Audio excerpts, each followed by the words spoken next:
اللہ تعالیٰ فرماتے ہیں کہ جب تک پسندیدہ چیز اپنے رب کے راستے میں خرچ نہیں کرو گے تو نیکی نہیں ملے گی. چونکہ اللہ تعالیٰ کی عظمت اور شان عظیم ہے، وہ یا ذا الجلال والاکرام ہے، تو اس کے راستے میں جب آپ کوئی چیز خرچ کریں تو وہ پسندیدہ ہونی چاہیے، قیمتی ہونی چاہیے. اس سے پہلے آیتوں میں آپ نے یہ بات سنی کہ خبیث اور ردی چیزیں اللہ کے راستے میں خرچ نہ کرو، اس لیے کہ وہ چیزیں اگر تمہیں کوئی دے تو تم صرف چشم پوشی کرتے ہوئے لے لو، ورنہ وہ تمہیں خود پسند نہیں ہے. جس چیز کا لینا تمہیں پسند نہیں ہے تو اس چیز کو اپنے رب کے راستے میں کیوں دیتے ہو؟ اصل نیکی یہ ہے کہ آپ پسندیدہ چیز اپنے رب کے راستے میں دیں. جس قدر پسندیدہ چیز اپنے رب کو دیں گے، اللہ اس سے بہتر آپ کو وہ چیز لوٹا دے گا. اسی لیے ابو طلحہ نے جب یہ آیت سنی تو مسجد نبی کے دروازے کے سامنے بیروحا ان کا بڑا باغ تھا اور سب سے پسندیدہ مال تھا، تو اس نے وہ باغ رسول اللہ صلی اللہ علیہ وسلم کو پیش کر دیا کہ اللہ ہم سے پسندیدہ چیز مانگتا ہے تو میری پسندیدہ چیز میرا یہ باغ ہے، میں یہ اللہ کے راستے میں دیتا ہوں. تو نبی علیہ الصلوۃ والسلام نے فرمایا اس کو اللہ کے راستے میں دینے کی بجائے اپنے غریب اور مسکین رشتہ داروں میں تقسیم کر دے. اور انہوں نے ایسا کیا. آج وہ حصہ جہاں باغ تھا، آج وہ حصہ مسجد نبوی کا حصہ ہے. سبحان اللہ. اللہ تعالیٰ نے ان کے لیے یہ صدقہ جاریہ کیسے فرما دیا کہ وہ دنیا کے اعتبار سے وراثت نہیں بنا، بلکہ اس حصے کو اللہ تعالیٰ نے مسجد میں شامل کروا دیا، اور قیامت تک کے لیے وہاں نمازیں عبادتیں ہوتی رہیں گی. یہ اللہ تعالیٰ کا دنیا میں لوٹانا بھی ہوتا ہے. اس لیے محترم بھائیوں، اب مال صرف انسان کا پسندیدہ نہیں ہے. یاد رکھیں، ایک تاجر کے پاس جو مال ہے نا، اس کے مال کی اہمیت اس کے نزدیک زیادہ نہیں ہوتی جتنا اس تاجر کے وقت کی حیثیت ہوتی ہے. تو جو چیز آپ کی پسندیدہ ہے وہ دیں. اگر آپ کا ٹائم قیمتی ہے تو اللہ کو ٹائم دیں. اگر آپ کا مال آپ کے نزدیک قیمتی ہے تو پھر اللہ کو مال دیں. غریب آدمی کے نزدیک مال بڑا قیمتی ہوتا ہے، ٹائم اس کے بعد زیادہ ہوتا ہے. اور مالدار کے نزدیک مال اتنا قیمتی نہیں ہوتا، ٹائم اور وقت اس کا بڑا قیمتی ہوتا ہے. لہذا مالدار کے نزدیک جو چیز زیادہ پسندیدہ ہے وہ اللہ کو دینی چاہیے. اگر ایک شخص کے نزدیک اولاد زیادہ پسندیدہ ہے تو اللہ کے راستے میں اولاد دے. ایک کے پاس مال پسندیدہ ہے تو مال دے. جو چیز زیادہ پسندیدہ ہے اللہ تعالیٰ کو وہ دینی چاہیے. یہ حقیقی نیکی ہے. اگلی آیت میں اللہ تعالیٰ نے حج کی فرضیت کو بیان کیا ہے. حج ارکان اسلام میں سے ایک رکن ہے، اور یہ جو بھی اللہ کے راستے میں نکلنے کی طاقت رکھتا ہے یہ حج اس پر فرض ہے زندگی میں ایک دفعہ. اگر کوئی شخص زندگی میں ایک دفعہ حج کر لیتا ہے اس کا فریضہ ادا ہو گیا. اس کے علاوہ اگر حج کرے گا تو وہ نفلی حج ہے. رسول اللہ صلی اللہ علیہ وسلم نے نفلی حج کی بھی فضیلت بیان فرمائی ہے. فرمایا پے در پہ عمرے کرو، پے در پہ حج کرو. اس سے دو فائدے ہوتے ہیں. ایک تو آپ کے فقر فاقے ختم ہو جاتے ہیں، تنگ دستی بھی ختم ہو جاتی ہے، اور ذہنی ٹینشن بھی ختم ہو جاتی ہے مسلسل حج عمرے کرنے سے. اور دوسرا، اس سے گناہ بھی معاف ہو جاتے ہیں. لہذا فرضی حج تو زندگی میں ایک دفعہ ہے. جو شخص اس کو نہیں مانتا، قرآن کریم نے اس کو کافر کہا ہے. مانتا ہے حج فرض ہے لیکن کرتا نہیں ہے، یہ کبیرہ گناہ ہے. یہودی حج نہیں کرتے تھے، یہودی حج نہیں کرتے تھے، اور مشرک نماز نہیں پڑھتے تھے. مومن حج بھی کرتے ہیں اور نماز بھی پڑھتے ہیں. نبی علیہ الصلوۃ والسلام فرماتے ہیں کہ جو شخص استطاعت کے باوجود حج نہیں کرتا، وہ یہودی ہو کے مرے یا نصرانی ہو کے مرے، اللہ کو اس کی کوئی پرواہ نہیں.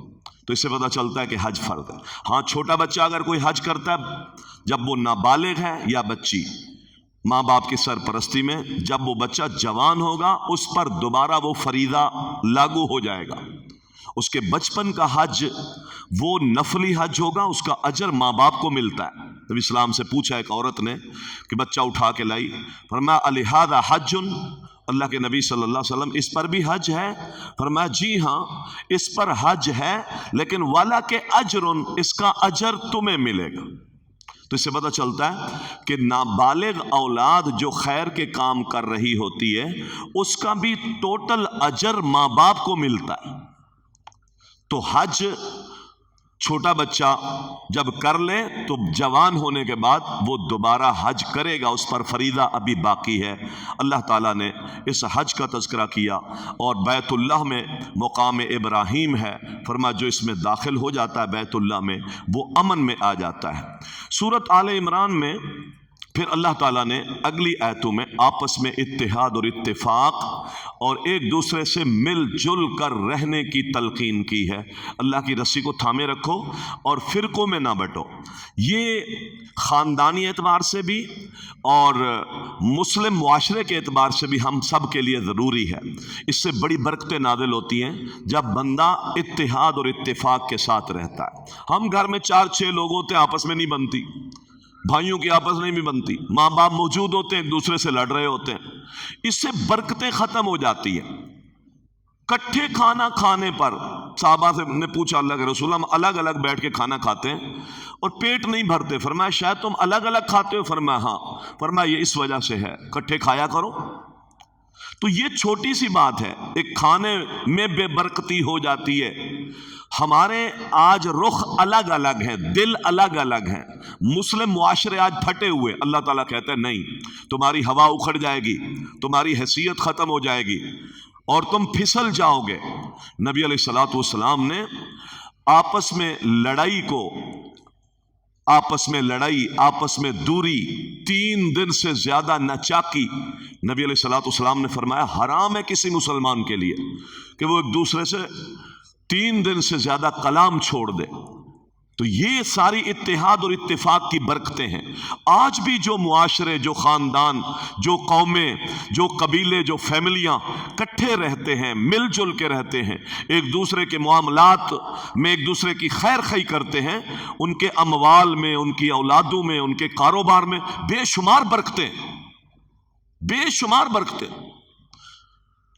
سفر جہاد میں نبی علیہ السلام نے دیکھا کچھ لوگ ادھر سو گئے، رستے میں پڑاؤ ڈالا، کوئی وہاں سو گیا، کوئی وہاں سو گیا. آپ نے فرمایا یہ کیا کر رہے ہو، کیوں الگ الگ پڑے ہوئے؟ اگر دشمن نے حملہ کر دیا تو کٹھے ہوتے ہوتے کتنی دیر لگ جائے گی، اتنے میں دشمن نقصان کر دے گا. قریب قریب ہو کے سویا کرو. یہاں شریعت نے یہ بات برداشت نہیں کی. تو محترم بھائیوں، ہم تو خاندانوں کے خاندان ہم لڑے ہوئے ہیں، ایک دوسرے کی سالہ سال تک خیریت نہیں لیتے، پتہ نہیں ہوتا، ناراضگیاں چلتی ہیں تو سالہ سال تک چلتی ہیں. اسلام آپس میں محبت کے ساتھ، اتفاق کے ساتھ، ایثار کے ساتھ اور اجتماعی زندگی گزارنے کی تلقین کرتا ہے. اجتماعی زندگی سے بے شمار فائدے حاصل ہوتے ہیں. نبی اسلام کی ایک حدیث ہے، فرمایا کوئی شخص اگر کسی سے ناچاکی کیے ہوئے ہے، رشتہ دار سے لڑا ہوا ہے اور 1 سال تک آپس میں وہ بات نہیں کرتے، 1 سال تک کلام نہیں کرتے، تو 1 سال کے بعد اللہ ان کی گردن پر ایک قتل کا گناہ لکھ دیتا ہے. یہ قاتل معاشرہ ہے، قاتل معاشرہ. ناچاکی کی ہوئی، لڑائی کی ہوئی ہے. نبی علیہ السلام کی وہ حدیث ابو داؤد کی میں نے آپ کو سنائی تھی. نبی اسلام فرماتے لیس منا من خبب امرأۃ علی زوجہا. فرمایا جو شخص کسی عورت کو اس کے شوہر کے خلاف بھڑکائے، کسی عورت کو اس کے شوہر کے خلاف بھڑکائے، اس شخص کا محمد مصطفیٰ کے ساتھ کوئی تعلق نہیں. کیوں؟ اس لیے کہ بھڑکائیں گے، میاں بیوی کے آپس میں نفرت پیدا ہوگی، لڑائی جھگڑا ہوگا، گھر اجڑے گا، طلاق کی نوبت آئے گی.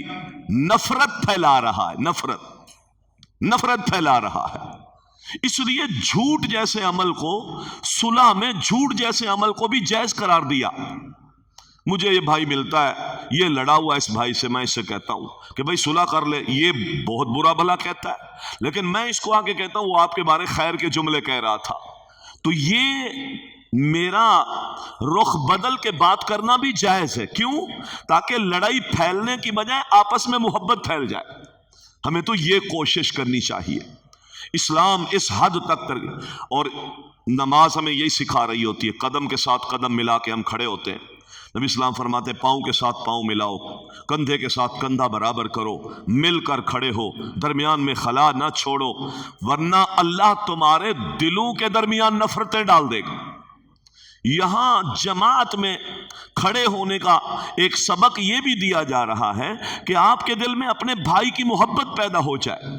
نماز کے ساتھ، پاؤں ملانے کے ساتھ، کندھا ٹھیک کرنے کے ساتھ اسلام محبت پیدا کرنا چاہتا ہے۔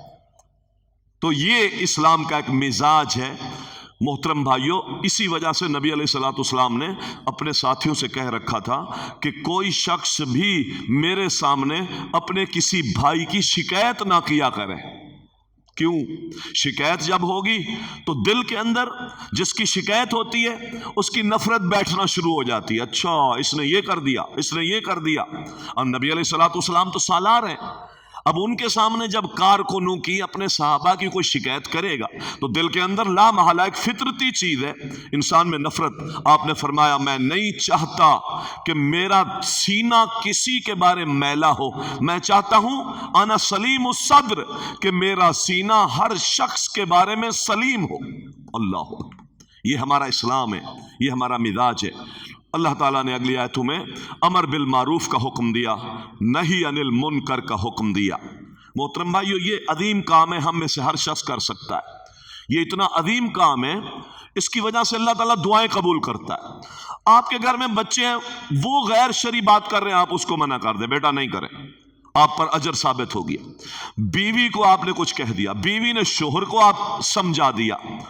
گھر کے اندر، رشتہ داروں کے اندر، جہاں میں کام کرتا ہوں، میرا جہاں آفس ہے، وہاں میں خیر کا کام کرتا رہوں، سب سے اس کا بڑا فائدہ یہ ہے آپ اللہ سے دعا کریں گے، اللہ آپ کی دعا قبول کرے گا۔ سب سے بڑا فائدہ یہ، آپ بہترین امت میں شامل ہو جائیں گے۔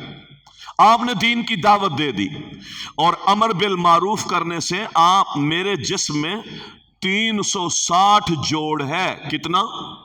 360 جوڑ۔ اس جوڑ کا روزانہ صدقہ نکالتے رہیں، انشاءاللہ تعالی آپ کا بدن کسی حالت میں بھی ناقص، کمزور یا اس پر بیماریاں نہیں آئیں گی۔ اس 360 جوڑ کا روزانہ صدقہ نکالیں۔ سبحان اللہ بھی صدقہ ہے، الحمدللہ بھی صدقہ ہے۔ نبی اسلام کہتے ہیں خیر کی بات کسی کو بتا دیے، یہ بھی آپ کے بدن کا صدقہ ہے، اور یہ روزانہ چاہیے۔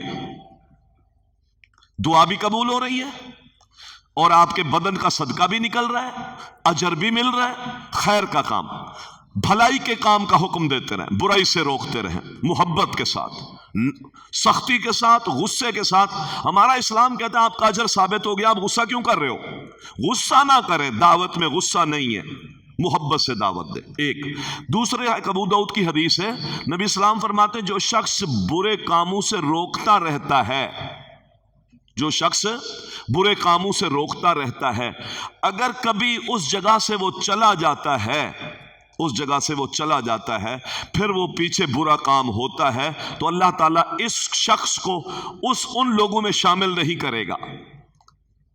ایک بات۔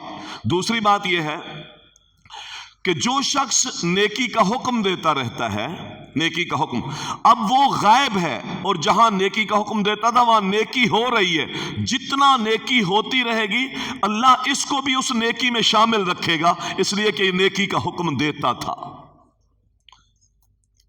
یہ ایک ایسا محترم بھائیوں چلتا ہوا آٹومیٹک کارخانہ ہے جس کی پروڈکشن اتنی زیادہ ہے کہ میں ہوں یا نہیں ہوں نیکیاں مل رہی۔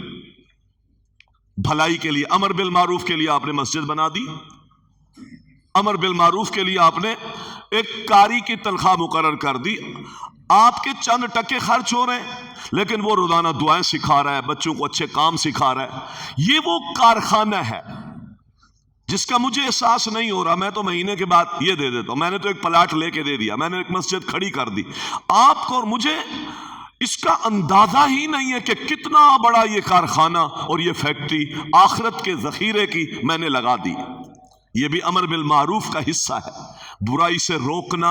اللہ تعالیٰ نے اس قوم کو جو مچھلیاں پکڑنے جا رہی تھی اور پکڑی انہوں نے ہیلے کے ساتھ، ان کو بھی برباد کر دیا، اور ان کو بھی برباد کر دیا جو صوفی بن کے بیٹھے رہے۔ انہوں نے کہا ہمارا کیا ہے، پکڑیں گے یہ جوتے یہ کھائیں گے، ہمیں کیا ہے، ہم نہ منع کرتے نہ ہم پکڑتے۔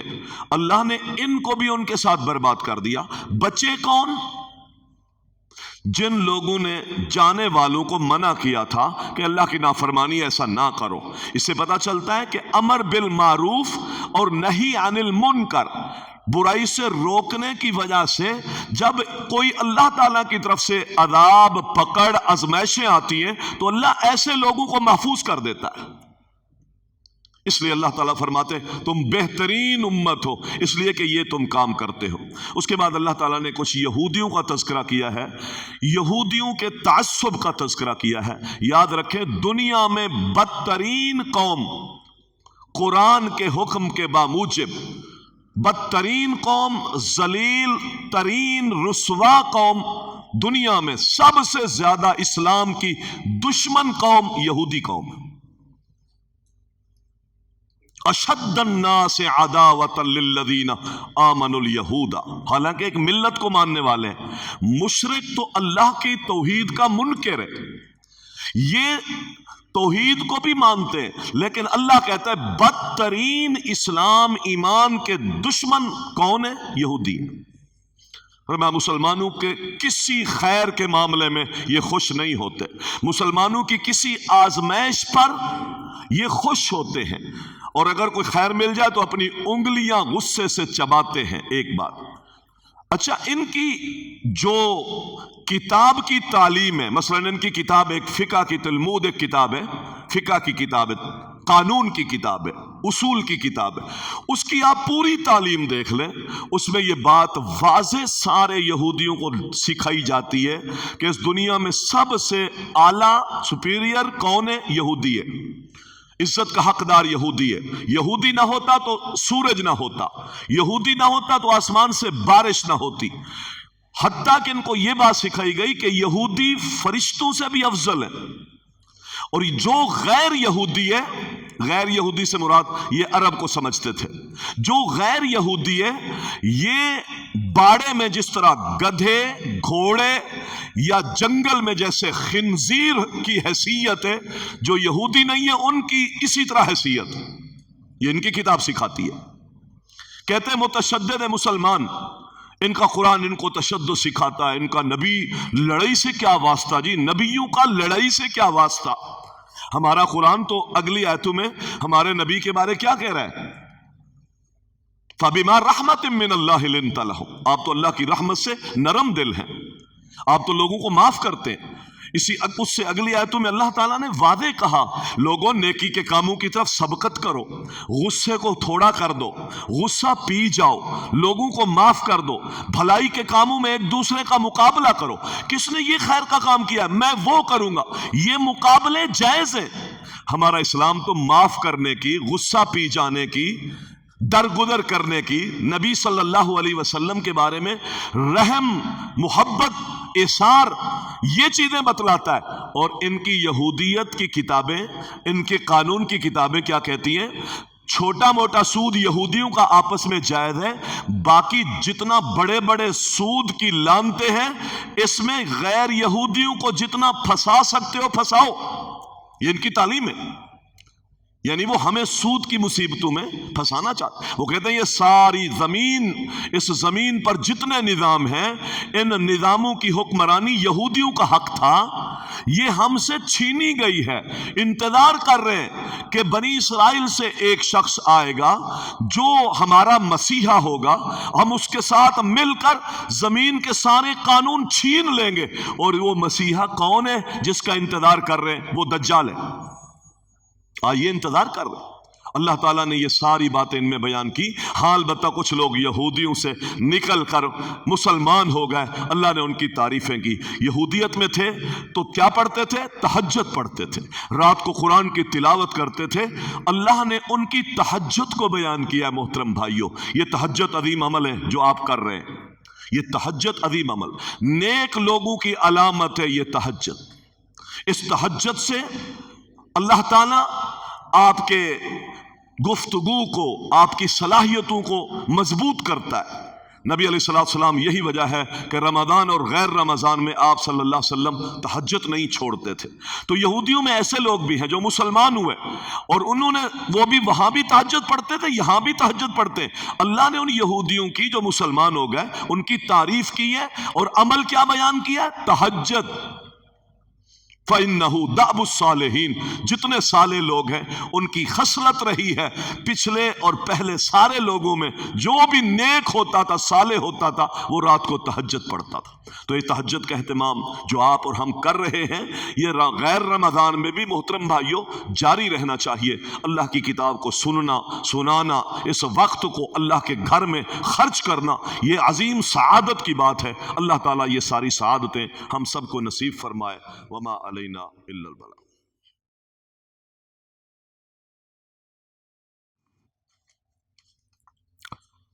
الحمد للہ رب العالمین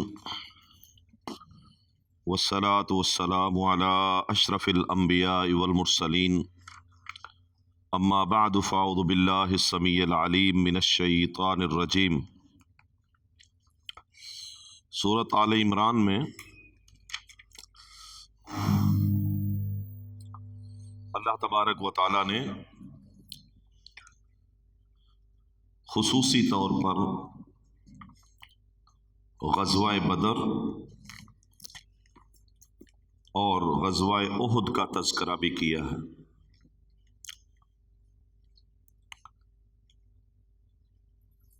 غزوہ بدر میں اللہ تعالیٰ نے مسلمانوں کو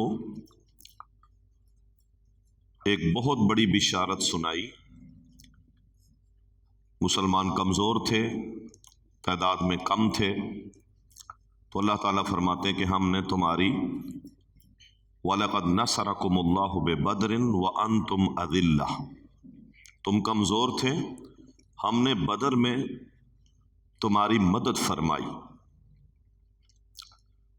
یہ پہلا غزوہ ہے باقاعدہ طور پر جو کفر کے خلاف لڑا گیا ہے 2 ہجری میں، رمضان میں، مارچ کے مہینے میں. مدینہ سے بدر کا مقام 150 کلومیٹر کے فاصلے پر جنوب مغرب میں ہے.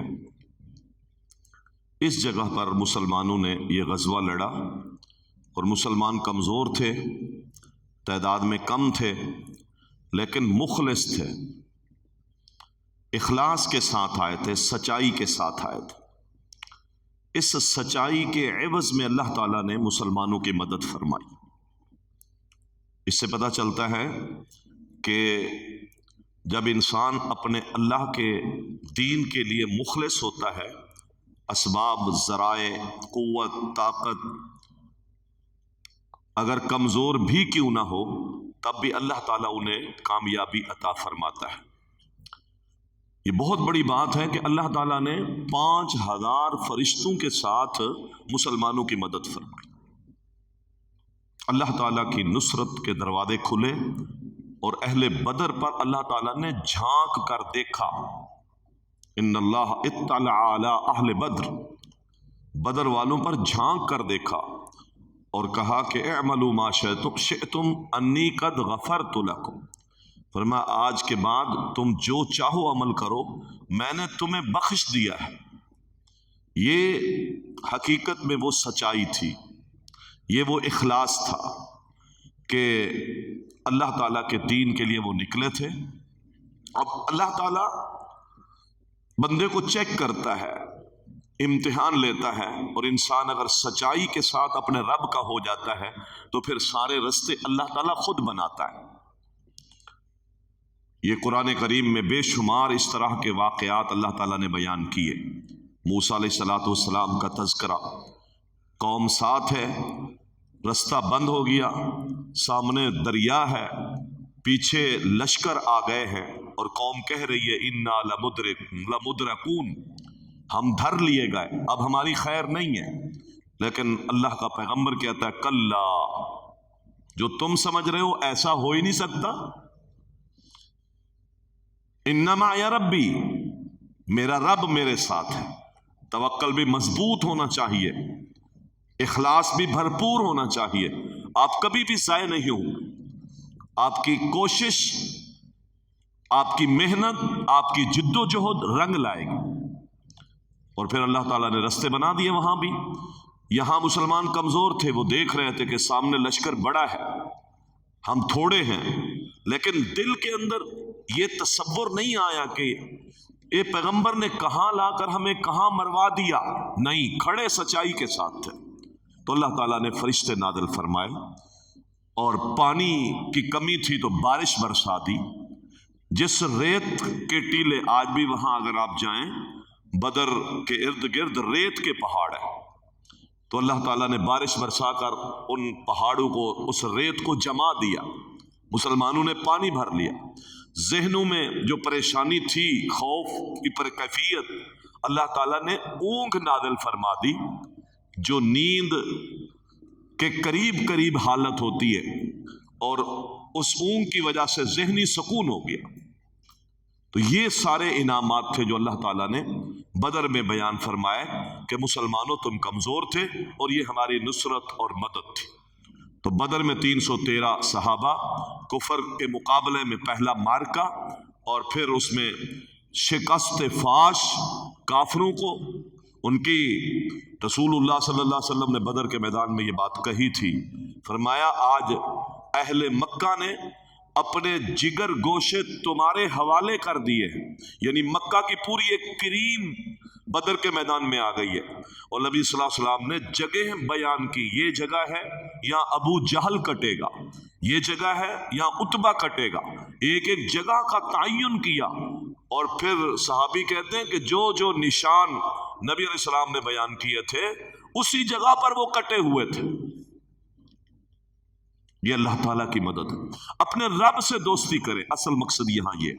اور یہ اتنا عظیم کام ہے، بعض دفعہ انسان بڑے کام کرتا ہے نا، تو اللہ تعالیٰ بعض دفعہ بڑے گناہوں کے سرزد ہونے پر بھی بندے کو بڑے نیکی کے کام کی وجہ سے سزا نہیں دیتا۔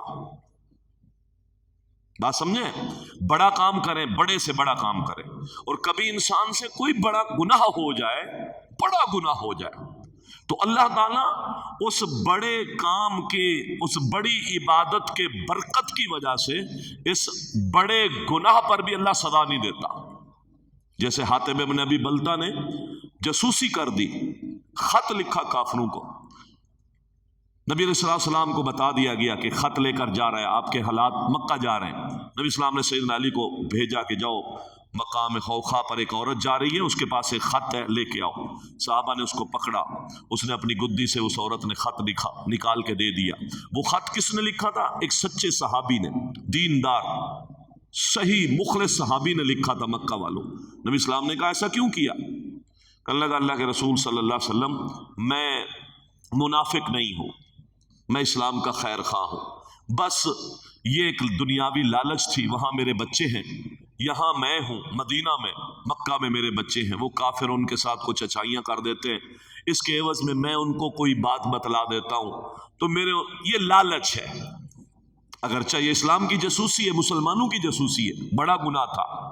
سیدنا عمر نے فرمایا اللہ کے رسول مجھے اجازت دیں، میں ان کو، اس منافق کو قتل کر دوں۔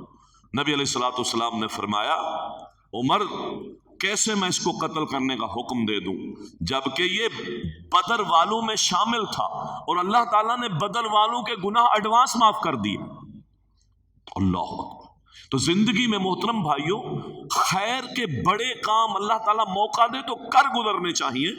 ہو سکتا ہے کہ زندگی کے کسی موڑ پر کسی بشری تقاضے کی وجہ سے میں کوئی بڑا گناہ کر بیٹھوں، تو وہ گناہ اللہ تعالیٰ اس بڑے عظیم کام کی وجہ سے معاف بھی کر دیتا ہے۔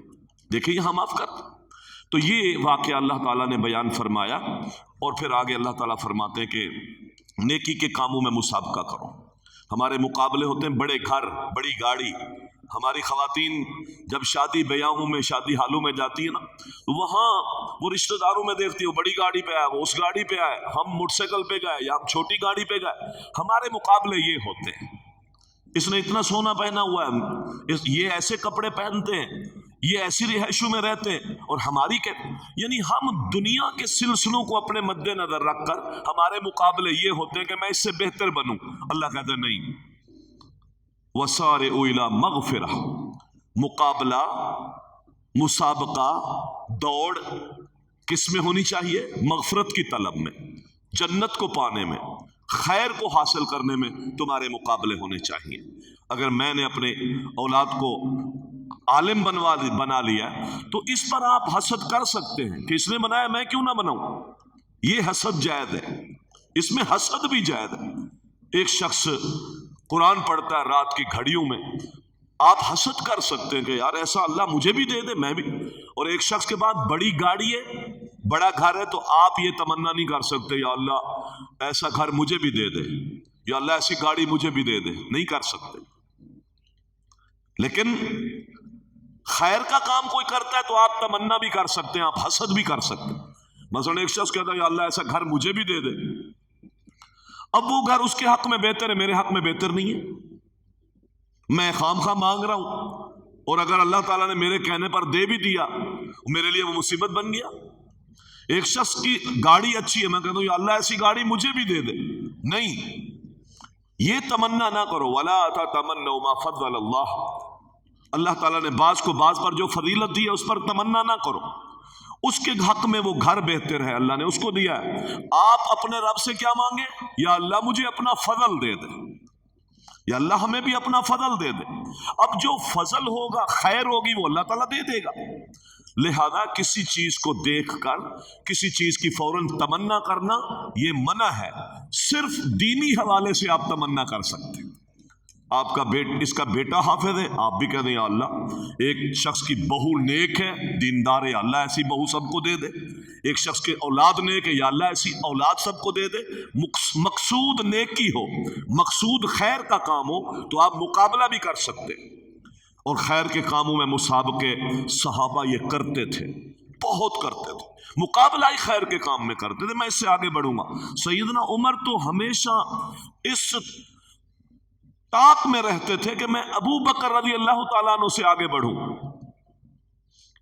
لیکن بڑھ نہیں سکے ساری زندگی۔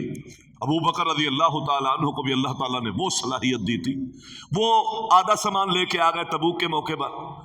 ابو بکر سے پوچھا تم کتنا لائے؟ فرمایا میں تو سارا لے آیا ہوں۔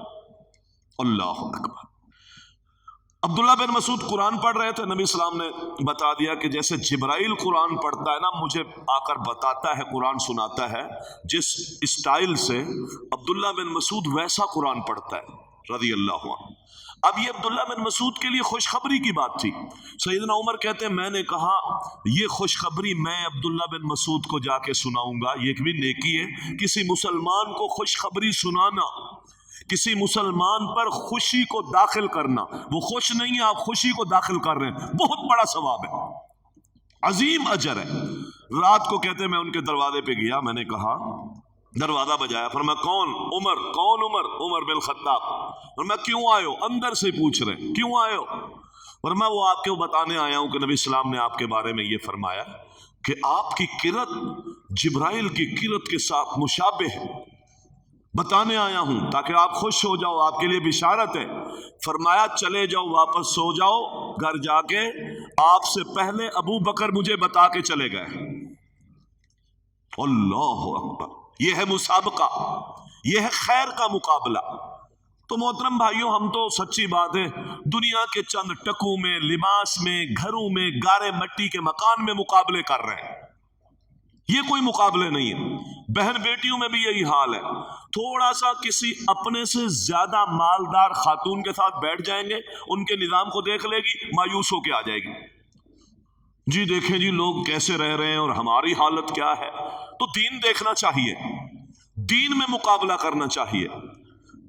اللہ اکبر، باپ بیٹا لڑ رہے ہیں، وہ کہتا ہے میں جاؤں گا، باپ کہتا ہے میں جاؤں گا، بیٹا کہتا ہے میں جاؤں گا۔ فرمایا تو جوان ہے، ابھی تیری شادی ہوئی ہے، تو گھر پہ رہے، ہم نے تو زندگی بڑی گزار لی ہے۔ فرمایا نہیں نہیں، نبی اسلام نے فرمایا اختلاف نہ کرو، قرعہ ڈال لو۔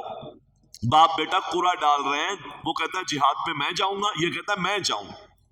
تو نبی صلی اللہ علیہ وسلم نے قرعہ ڈلوایا، قرعہ بیٹے کے نام پہ آ گیا۔ اب باپ سمجھانے لگا بیٹا قرعہ تو تیرا آ گیا، تو میرے حق میں دستبردار ہو جا، مجھے جانے دے۔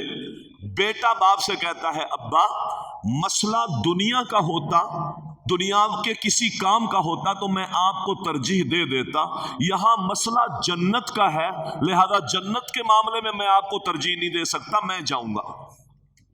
اور وہ گئے اور وہ شہید ہوا۔ تو جنت کے کام میں لپک رہے، بیٹا باپ سے آگے بڑھنا چاہتا ہے، باپ بیٹے سے آگے بڑھنا چاہتا ہے۔ یہ رغبتیں اگر ہمارے اندر پیدا ہو جائیں، آپ دنیا کے امیر ترین انسان ہیں، اگر اللہ تعالیٰ نے آپ کو دین کی دولت نواز دی اور آپ کی بھاگ دوڑ، آپ کا پسینہ، آپ کی محنت اللہ کے لیے ہوتی ہے، آپ کی تھکاوٹ رب کے لیے ہوتی ہے، دو قطرے خون کا قطرہ اور آنسو کا قطرہ، کیا قیمت ہے؟ کیا قیمت ہے؟ جنت، جنت قیمت۔ ایک خون کا قطرہ جو رب کے رستے میں نکل گیا، ایک آنسو کا قطرہ جو اللہ کے خوف سے آنکھ سے نکل گیا، قیمت کیا ہے؟ جنت۔ دنیا کے لیے کتنی محنتیں کرتے ہیں، بوڑھے ہو جاتے ہیں محترم بھائیوں، اور دین کے جتنے میرے مکتب ہیں، میرے صحیفے ہیں، میرے دفتر ہیں، وہ سارے بلیک جا رہے ہیں، خالی جا رہے ہیں، اور دنیا کے لیے ساری بھاگ دوڑ ہے۔ رب نے جس کا مسابقہ مقابلہ کرنے کی مجھے تلقین کی ہے، وہ ہے دین میں مقابلہ کریں، دین میں ہم ایک دوسرے سے آگے بڑھیں۔